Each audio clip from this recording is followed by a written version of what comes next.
Hi, everyone.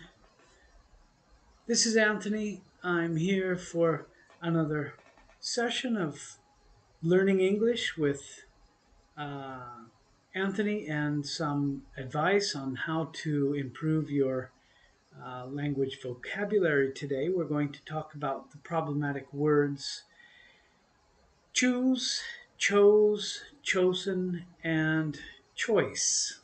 Okay, let me just start by telling you a little bit about myself. I'm an English teacher. I have an online school. I started doing online lessons when I was back in 2007, 2006. A lot of lessons all over the world. It was a beautiful experience. And recently, with the problems of the pandemic, we've had a lot of new input for the kind of remote learning that is now very, very possible. You can find everywhere. It's a lot of teachers, a lot of people. They find that they can try it, they can do it, and that's what I did. I just threw myself into the pile. At the time, there wasn't much of a pile, really. It was a pioneering field. And so I chose to become a teacher. I chose to become. That's the past, right? Choose is the present tense, and chose is the past tense. And this is really tricky. It's a problem. It's difficult to remember, even for me. Even for me, I make mistakes sometimes. When I'm writing, especially because they're written very, very similarly, and so you have uh, one O more for choose. Choose, which is the present tense. I choose to do something. Okay, we're going to look at the word a little bit deeper. I'm using a page from Wiktionary, Wiktionary, which is quite interesting because uh, we have a you know usual gamut of dictionaries that you can find online. I actually prefer word reference, but Wiktionary is quite good because you have a little deeper research into the word. And so uh, let's look at this a little bit closer. I'm going to just maybe make this a little bit bigger so that you can see it quite clearly. Okay, so you see there are alternative forms, etymology, pronunciation, verb, everything that is about the word. And so the first alternative form, this is really not so interesting, but once upon a time there was written choose with a U, and that probably would have been a lot easier to remember, but that became obsolete. That's one of the wonderful things about English language is that you have this changing landscape. Really, it's incredible how the language changes. But okay, so we have the etymology, which is interesting. You can see that we have a lot of. Let me just put this on the page a little closer like that. Okay. From the Middle English, Old English, Proto West Germanic, Proto Germanic, Proto Indo European. So it's a very, very old word. And there's some information about uh, the cognate with Scots Jews. I don't know how to pronounce that, but one of the first things that's very interesting is that you have a pronunciation guide. You have something that's very, very useful. This is you have the English pronunciation. This is a type of graphic representation. Choose.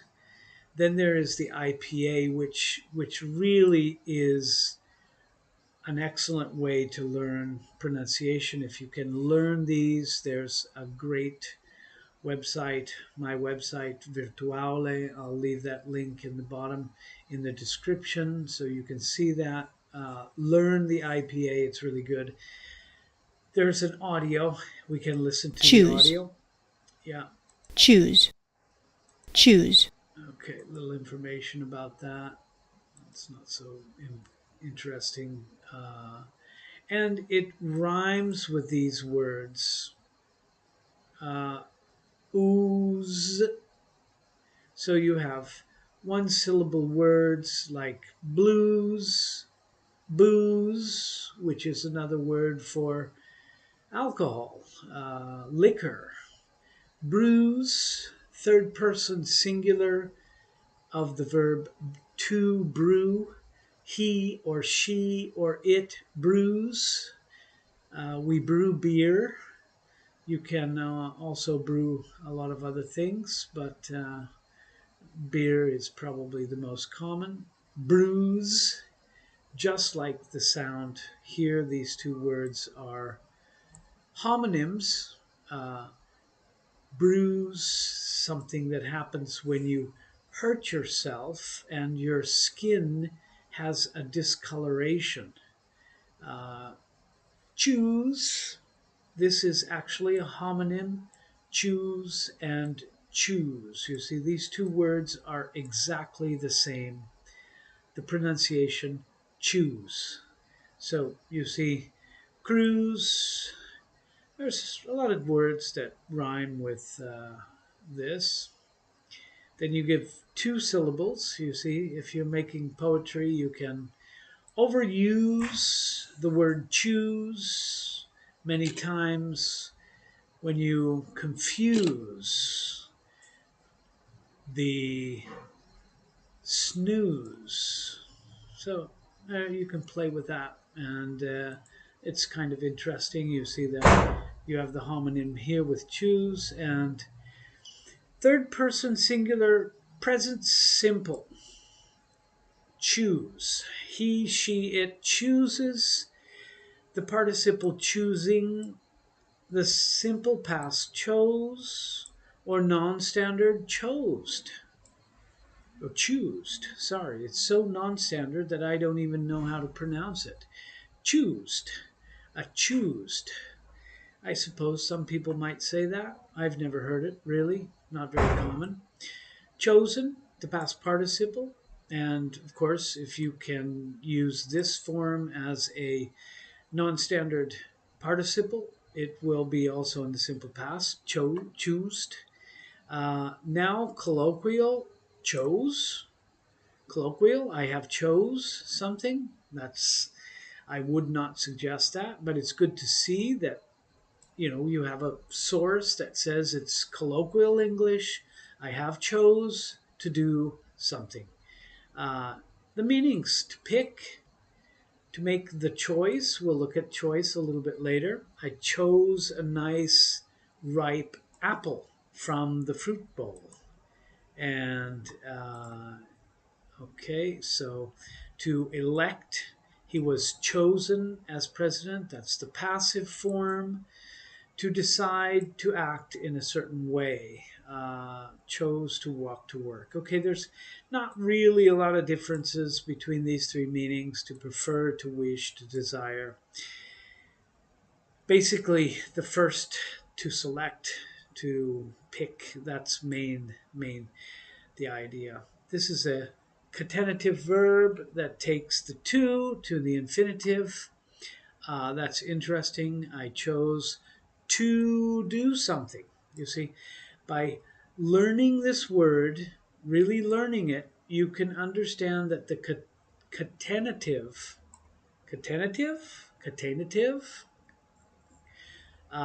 that will give you a to infinitive. So I chose to walk. You see, I chose to walk. We don't say I chose walking. Contaminative verbs can be followed by another verb. The second verb variously in the to form, in the bare infinitive, or the gerund form. Um, so those are catenative verbs, and there's a little discussion about it. These are important to learn these, maybe a higher level of English, but they definitely need to be learned. Uh, so then you have a conjugation and you have related terms, translations. Uh, the etymology is very, very complete here, but I wanted to look at the word, the verb, the past tense. So let's just look at the past tense. The past tense is chose. Okay, not now. I don't need to translate. So this word, chose, chose, chose, you see, the chose, uh, chose. That's the British, UK, and the American US would be something like chose, chose, chose, chose, chose, chose. But it's not that important, okay? This is the simple past tense of chose, choose. The present, choose, the past, chose. And just a few things about that. And then I wanted to look at the word choice because we also have a, sorry, choice. Boy, there we go. Okay, choice. Uh, yeah, this is the noun, and it comes from Middle English, from Old French. Uh, you see, so Proto Germanic and all the way back to Proto Indo European and Old Norse. So a lot, very old word. Uh, choice, choice, choice, choice, choice. Okay, you have a diphthong, the oi diphthong, choice. And this is the noun. It's countable and uncountable. This is very interesting. When you look at a word, you need to consider these factors. Okay, can it be countable? Can it be uncountable? Do I have a choice of what color? In this case, it's countable, a choice. But you see, I can also use it without the article without a determiner, so it's uncountable. She didn't leave us much choice. Much, we should understand, goes before uncountable, like water. I don't have much water, so I don't have much choice. Okay, so the idea is the same. It's an option, a decision, an opportunity to choose or select something. So it's a choice or simply choice. Anything that can be chosen, you have three choices. Yeah, okay, a couple of obsolete definitions. Synonyms, you have option, possibility. Anything that can be chosen, you have selection and assortment. Um, the cream, the choice, the cream. That's very nice. So there's some very, very nice things to consider when you When you decide to learn really a word, you have to make the effort. It's very important that this effort is calories. You're burning calories in order to remember. And sometimes it's not automatic. Sometimes it's not, you know, I spent 5 minutes trying to learn this word and I'm going to remember it for the rest of my life. It doesn't work that way. You have to make an effort. And when you do this effort, this should be enjoyable for you. You see, I was I was amused at the word the cream, the cream. So instead of talking about I have the choice, I can say yeah, you have the cream of the choice. It's a nice word, and so you're motivated to learn more words, and that's what you're doing. Maybe you won't remember choice, but you will remember cream next time. So that becomes a richer vocabulary. Okay, so this is very important to make the effort, and Wiktionary is an excellent tool to use for learning this kind of vocabulary. We have a very, very good source here with Wiktionary, and yeah, that was basically what I wanted to talk about today. Remember to subscribe to the page. Don't forget, that's very important. Subscribe. You can push the notifications if you want to be notified when the next video will be played. And I will just hope that you have a nice day, a nice afternoon, a nice evening, a nice tomorrow. Take it easy and have fun with English, okay? Thank you. Bye bye.